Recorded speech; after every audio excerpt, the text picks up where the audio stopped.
കാത്തിരുന്ന റിക്രൂട്ട്മെന്റ് എത്തി.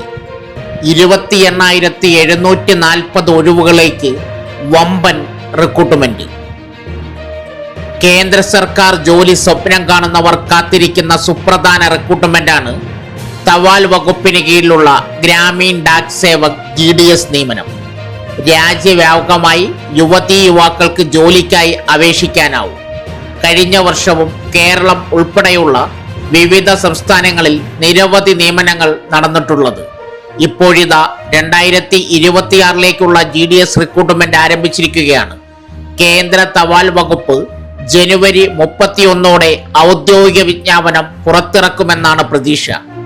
തസ്തികയും ഒഴിവുകളും: തപാൽ വകുപ്പിൽ Gramin Dak Sevak, branch post master, BPM assistant branch post master, AVPM recruitment. 28,740 ഒഴിവുകൾ. കേരള സർക്കിളിൽ ഏകദേശം 1,691 ഒഴിവുകൾ. പ്രായപരിധി 18-നും 40 വയസ്സിനും ഇടയിൽ. യോഗ്യത: അംഗീകൃത ബോർഡിന് കീഴിൽ 10ാം ക്ലാസ് വിജയിച്ചിരിക്കണം. ഗണിതം, ഇംഗ്ലീഷ് വിഷയങ്ങൾ നിർബന്ധമായും പഠിച്ചിരിക്കണം.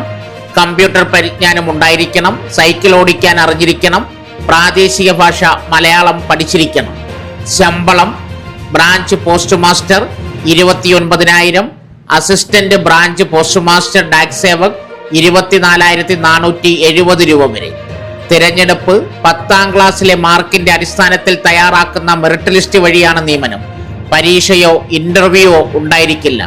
അപേക്ഷിക്കേണ്ട വിധം: താൽപ്പര്യമുള്ള ഉദ്യോഗാർത്ഥികൾ ഇന്ത്യൻ തപാൽ വകുപ്പിന്റെ ഒഫീഷ്യൽ വെബ്സൈറ്റ് വഴി അപേക്ഷ നൽകാം. ശേഷം റിക്രൂട്ട്മെന്റ് പോർട്ടൽ മുഖേന അപേക്ഷ പൂർത്തിയാക്കണം. ജനറൽ OBC വിഭാഗക്കാർക്ക് 100 രൂപയാണ് അപേക്ഷാ ഫീസ്. SC/ST ഭിന്നശേഷിക്കാർക്ക് അപേക്ഷാ ഫീസില്ല. ഒഫീഷ്യൽ വെബ്സൈറ്റ് ഉടൻ തന്നെ പുറത്തിറക്കും. ഇതിനെക്കുറിച്ചുള്ള കൂടുതൽ വിശദ വിവരങ്ങൾ അടങ്ങിയ വീഡിയോ ഈ ചാനലിൽ കൊടുത്തിരിക്കുന്ന റിലേറ്റഡ് വീഡിയോയിൽ കൊടുത്തിട്ടുണ്ട്. അതിന്റെ ലിങ്ക് ഈ വീഡിയോയുടെ താഴെ കൊടുത്തിട്ടുണ്ട്. അപേക്ഷ അയക്കേണ്ട അവസാന തീയതി ഫെബ്രുവരി 14 വരെ ആയിരിക്കും ഓൺലൈൻ അപേക്ഷ നടക്കുകയെന്നും റിപ്പോർട്ടുണ്ട്. സോ ഫ്രണ്ട്സ്, ഇതുപോലുള്ള വീഡിയോസിനായി വലിയ അറിവുകൾ തരുന്ന നിങ്ങളുടെ ജീവിതത്തിന് വളരെ മുതൽക്കൂട്ടാവുന്ന വീഡിയോകൾക്കായി നമ്മുടെ ചാനൽ സബ്സ്ക്രൈബ് ചെയ്യും.